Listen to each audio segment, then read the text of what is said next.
With some of life's greatest struggles, the ones that feel impossible to conquer, there's almost always a layer of toxic shame that's gone unchecked as it feeds us fear and lies about who we are and what we're capable of. I was done looking at the scale. There was a lot of shame in it.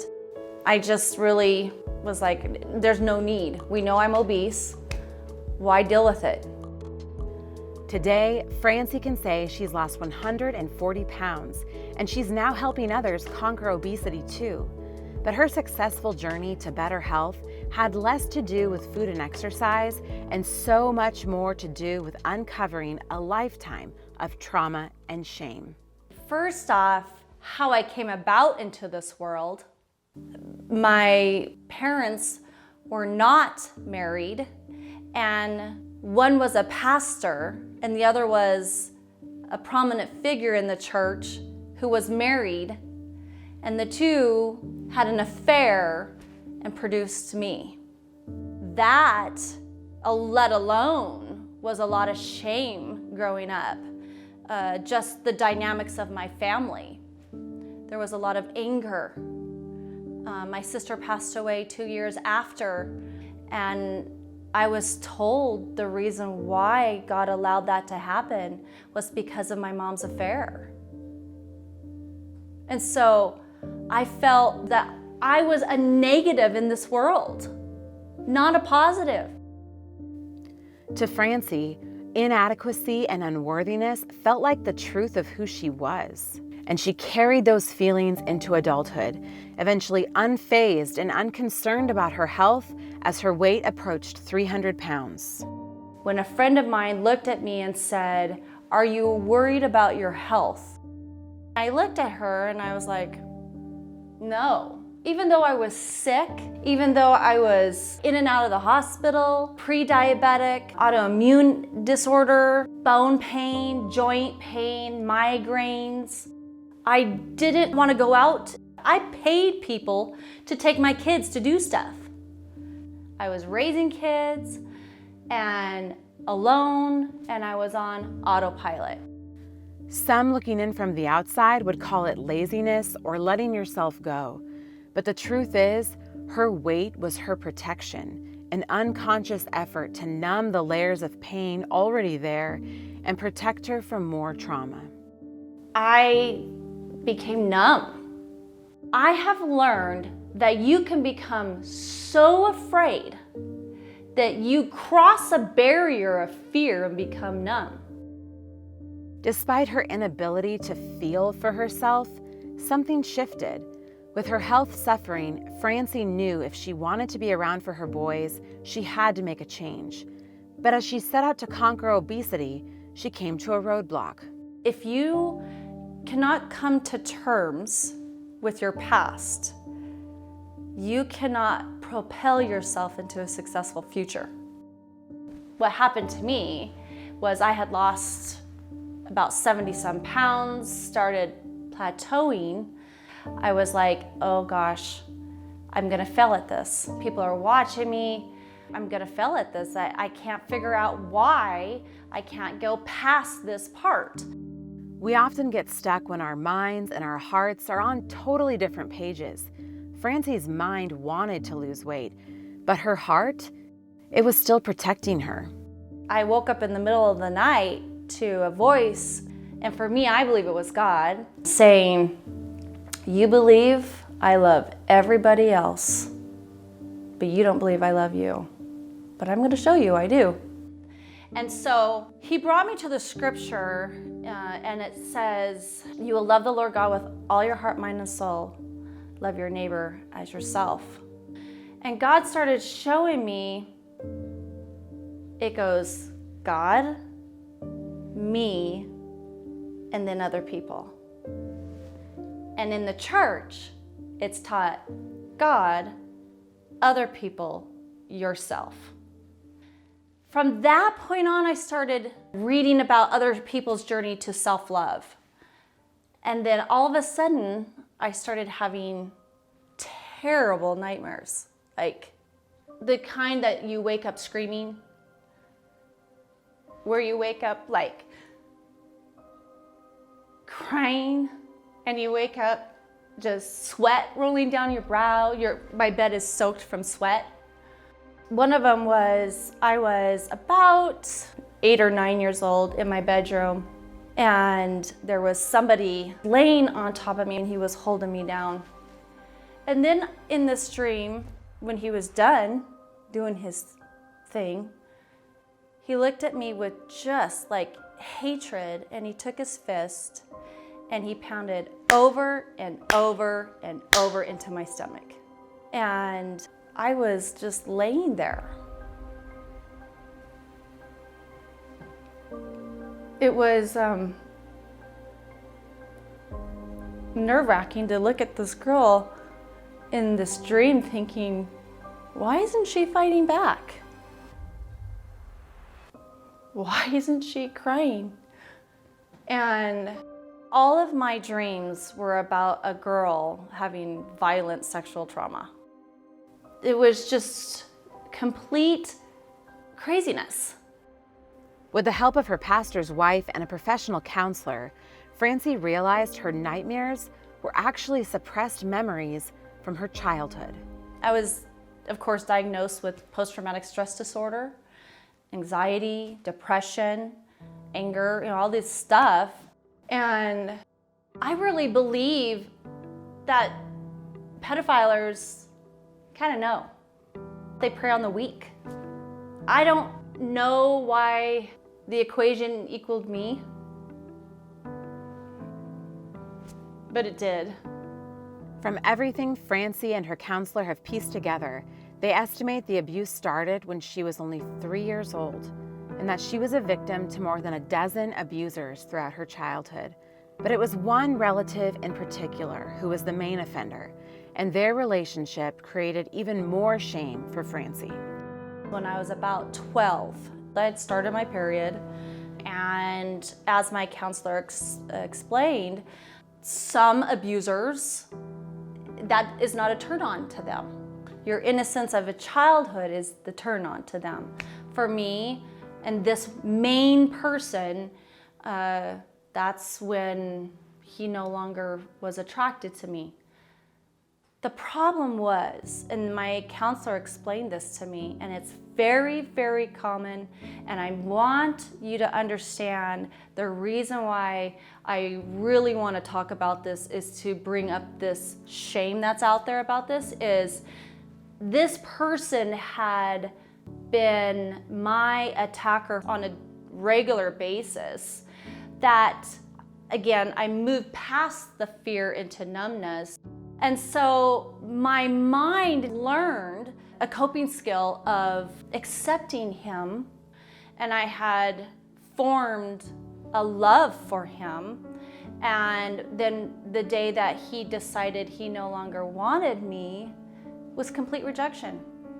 The day that he finally rejected me, we had just gone to the backyard like normal, and he just looked at me and put his hands on my pants and said, "No more." I remember looking at him and saying, "What do you mean?" And he just said, "No more," and he left. Did he beat you? No. And he left. Never will forget that day. And I know that was the day that my mind just flipped.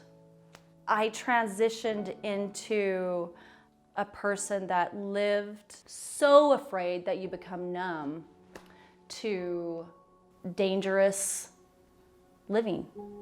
So I sought male attention any way it would come.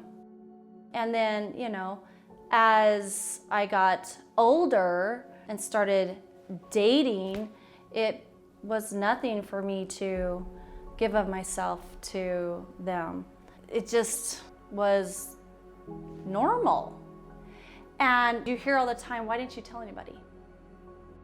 But for some reason, I knew I couldn't tell anybody, but I think that was because every single time he took his fist and would punch me in the stomach every time afterwards.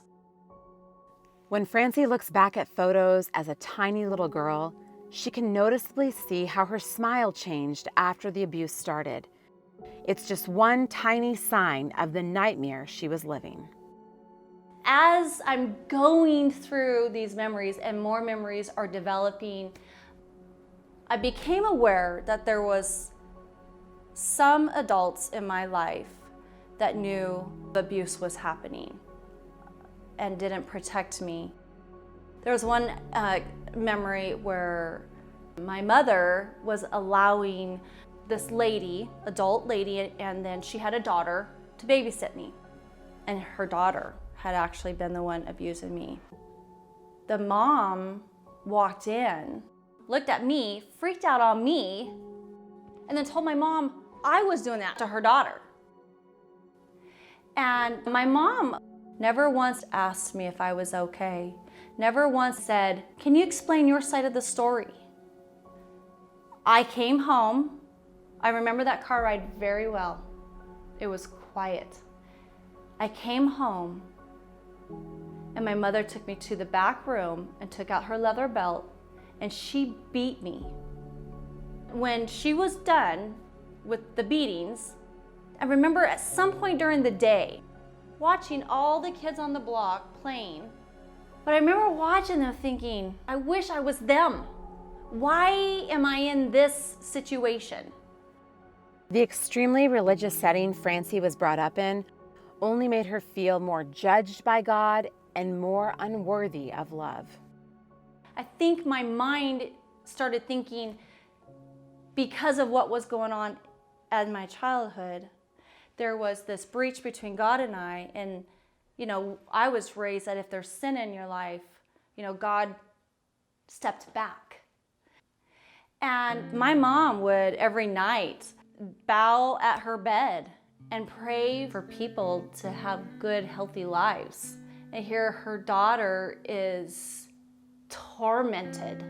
And I remember laying there thinking, why, God, can't you answer her prayers for me? So I got really angry with God. And I remember going into my counselor's office one day, and I just looked at her and I said, I'm really angry at God. I don't even know if I actually believe that there is a God. And if there is a God, He owes me an apology. And I looked at her and I said, I know I should be, hunched underneath the table, waiting for the lightning rod to zap me dead. But, at this point, I've had such a miserable life.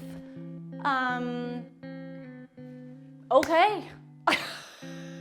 Let it happen. If it's gonna happen, it's gonna happen, As I've heard people share their stories of shame, there is often a defining moment they all talk about when they were finally able to unchain themselves from the lies shame tells and lift the burden of unworthiness off their shoulders. This was one of those moments for Francie. I left that appointment and I was heading to work, and I just felt all of a sudden something was different in my car. And I'm driving and I'm looking over, and all of a sudden there is this figure in my car. And he had a tan skin, round face, curly hair, very naturally curly hair, and it was short. And I knew who he was. I knew it was Jesus.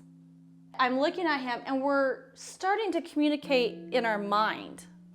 And he's talking about the day that the babysitters that came up and my mom took me home and beat me. And I'm like, I'm really angry at you. How could you let this happen to me? And he said, I want you to know I wept for you that day. And he had his head in the palm of his hands and he was weeping in the car. I realized something, and that was that God is all-knowing and all-powerful, full of love and grace and mercy, but He has restrictions, and that is people's will. That day was the first day that I literally understood that There was some things good in my life and some things bad, but it was up to me to make the choice regarding how it was going to end. I literally that day forgave my mom and forgave the abusers, and I walked into my work a different person. I've only shared the car experience with very few people, because some people might think, oh my gosh, this lady literally is crazy. But it was very real. Now, maybe my mind created it, maybe, I don't know. All I know is that it was real to me and it was part of my healing process. And I'm thankful for it. For some reason, that had to happen to me for me to heal, to forgive. I felt emotions that day I had not felt in I don't even know how long. That day was also the first time she was able to look back at the little girl inside her in a different light. When I looked at that girl, I didn't look at her in shame. I looked at her with compassion. And I, for the first time, realized it was not my fault. Not one bit. I literally just was like, free. Now, let me tell you, you don't just overnight and even in weeks heal from such traumatic childhood. I will be healing for the rest of my life. Pain comes to all of us in different forms, and while healing from it is possible, it's never linear. Old wounds can resurface at the most unexpected times, and so healing takes a continued courage and commitment to be willing to sit with the truth of our stories, care for them with compassion, and know that our pain can be turned into purpose, but only if we're open to it. For me now, how does this all play into, my weight loss and healthy lifestyle? It's so important to deal with the what's causing me to fail. If you're hitting a roadblock every time, you're not a failure. You just have issues that you are either too afraid to deal with or you're too ashamed to deal with them. I'm here to tell you, when you do, it is the best thing in the whole wide world, and you'll find out you're not alone. You are not alone.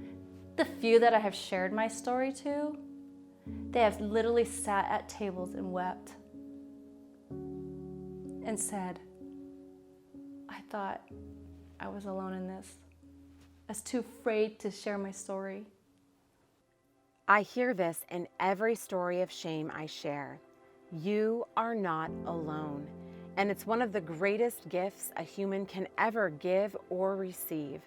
For in that gift lies the permission for someone to be exactly who they are. It's really hard for people to accept it's okay to love themselves. I had to discover that love for me. That through thick and thin, Francie. You love yourself because God created you for a purpose. And I think He actually likes me.